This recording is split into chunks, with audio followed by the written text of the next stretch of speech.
전국에 있는 원로 목사님들 이제 그만 하시죠. 예.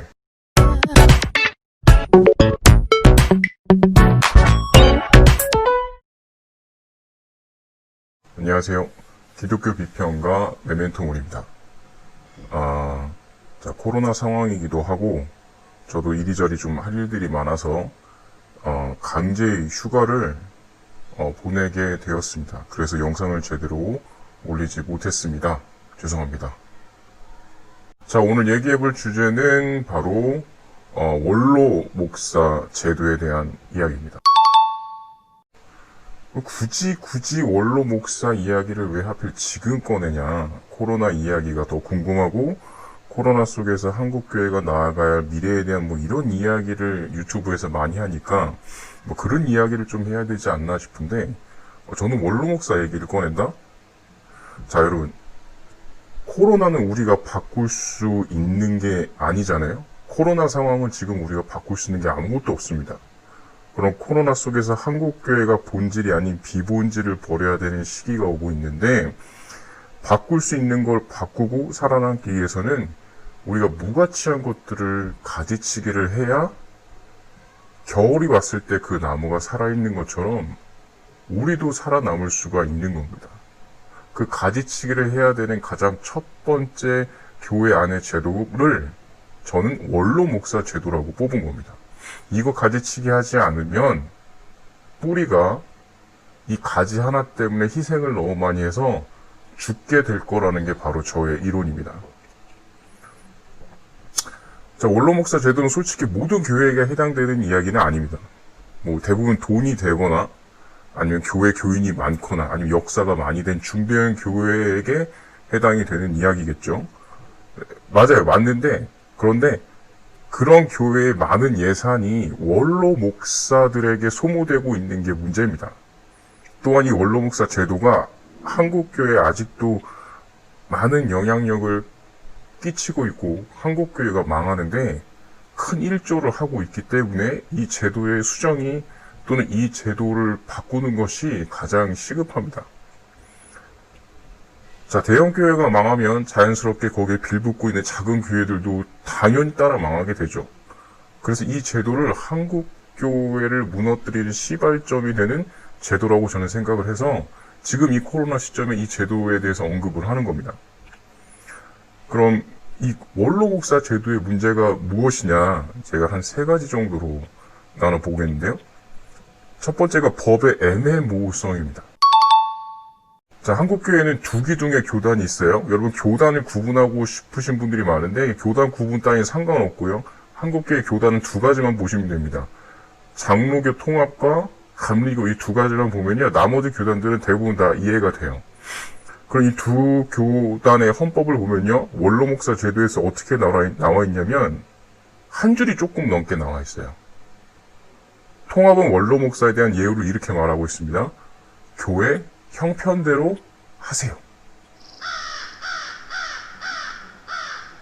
나 거짓말 하는 거 아니야. 진짜야. 진짜 그 장로교 통합적 헌법책에 보면 교회 형편에 따라 그 원로 목사에게 예우해라 하면서 그 한 줄로 끝내버려요.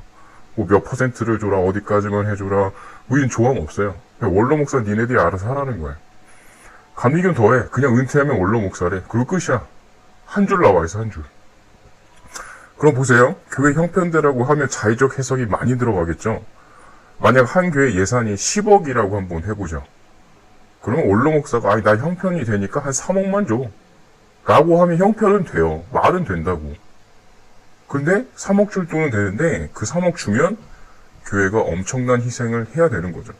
여러분, 대부분 교회가요, 한국교회가 원로 목사들에게 주는 3가지가 예우가 있습니다. 뭐냐면 첫 번째가 집이에요.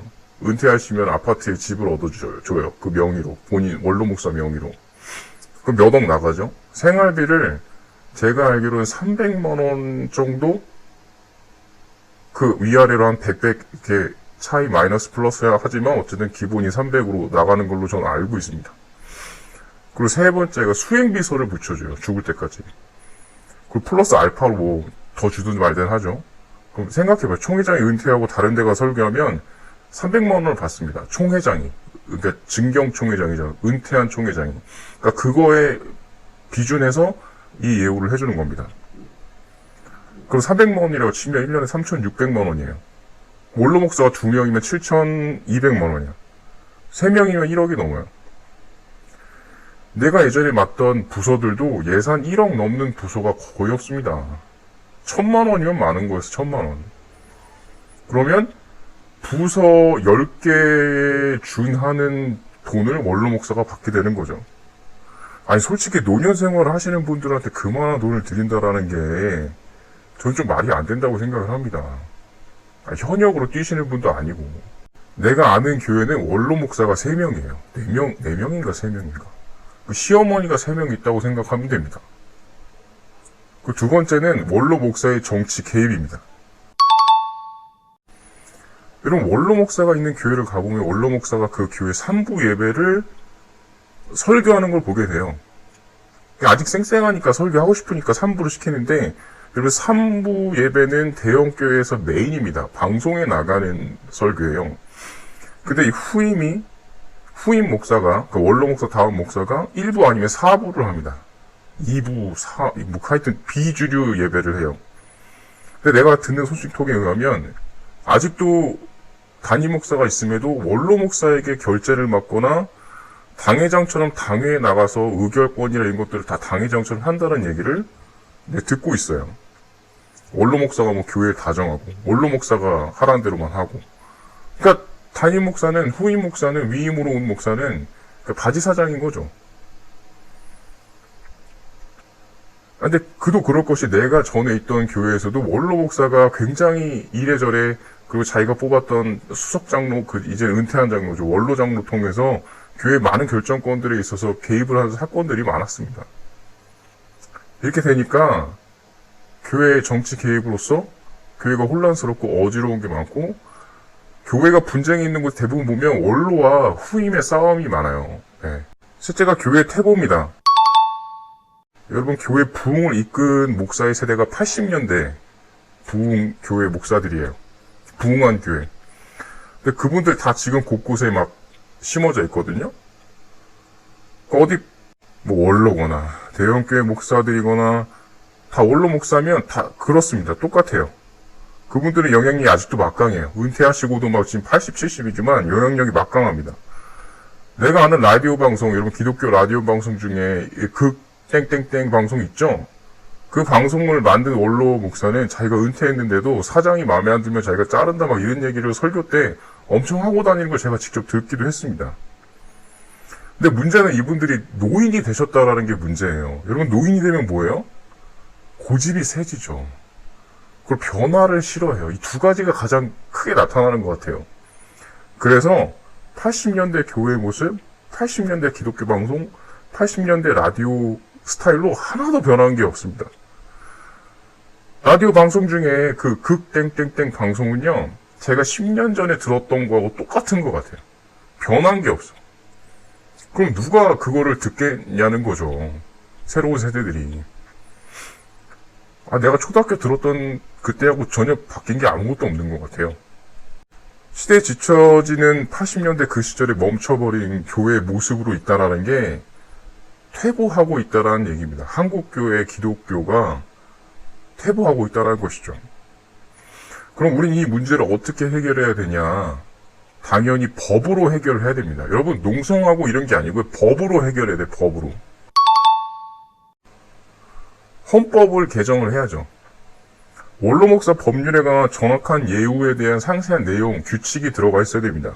뭐 집을 어느 평수만 준다든지, 어느 액수로만 준다든지, 뭐 어느 규모로만 준다든지, 월 생활비는 총 그 교회가 받아들이는 헌금의 몇 프로만 준다든지, 아니면 집을 주면 생활비를 안 준다든지, 생활비를 받으면 집을 안 준다든지, 아니면 뭐 그다음 원로 목사가 됐지만 교회 정치와 치리에는 절대 개입하면 안 된다라는 그렇게 하면 법에 위배된다라는 이런 것들을 헌법에 정해놔야 됩니다. 지금 한 줄밖에 안 들어가 있으니까 원로 목사들이 자기 마음대로 하는 거예요. 그리고 원로 목사도 1대 원로 목사가 생존해 있다면 두 번째 원로 목사는, 그러니까 해당 교회에 원로 목사가 있으면 두 번째로 또 원로 목사를 하지 못하도록 뭐 이런 것들을 좀 해놔야 됩니다. 생존에 있다면 그 다음 원로 목사는 안 된다. 이렇게. 왜냐면 원로 목사가 계속 나오면요. 그게 굉장히 교회에 큰 부담이 돼요. 심지어 그 원로 목사님들 노인이 되셨을 때 그분들을 부축하고 그분들을 챙기는 사람들이 3명, 4명은 달라붙어야 되거든요. 그럼 교회 일이 안 됩니다. 이 상세한 법의 잣대를 만들어 주셔야 앞으로 한국교회의 이 원로 목사 제도가 원로들과 새로운 뉴 제너레이션 세대들 사이에 싸움이 일어나지 않는 그런 방패막 역할을 하게 될 거기 때문에 이거는 먼저 빨리 상세하게 나와야 됩니다. 그래야 우리 원로 목사님들이 교회의 짐이 안 되고 교회들도 목사님들을 짐으로 생각하지 않게 돼요. 자, 전국에 있는 원로 목사님들 그리고 한국교회에 이제 힘들게 사역하신 후임 목사님들, 위임 목사님들 이제 원로 목사 제도를 이렇게 건들기 좀 깨름칙하지만 이제 지금 빨리 안 건들면 이게 나중에 교회 예산을 정하거나 할 때 큰 어려움이 되니까 이번 총회 얼마 안 남았잖아요. 지금이라도 이 수정 법안을 좀 발의를 해 주시기를 부탁을 드립니다. 그리고 전국에 있는 원로 목사님들 다는 아니에요. 이제 큰 영향력을 끼치시는 분들 제발 부탁 하나 말씀만 드릴게요. 이제 그만 하시죠. 예. 이것보다 더 하시면 그건 욕심입니다. 욕심은 죄예요. 그럼 전 지금까지 메멘토 몰이었고요. 다음 시간에 뵙도록 하겠습니다. 감사합니다.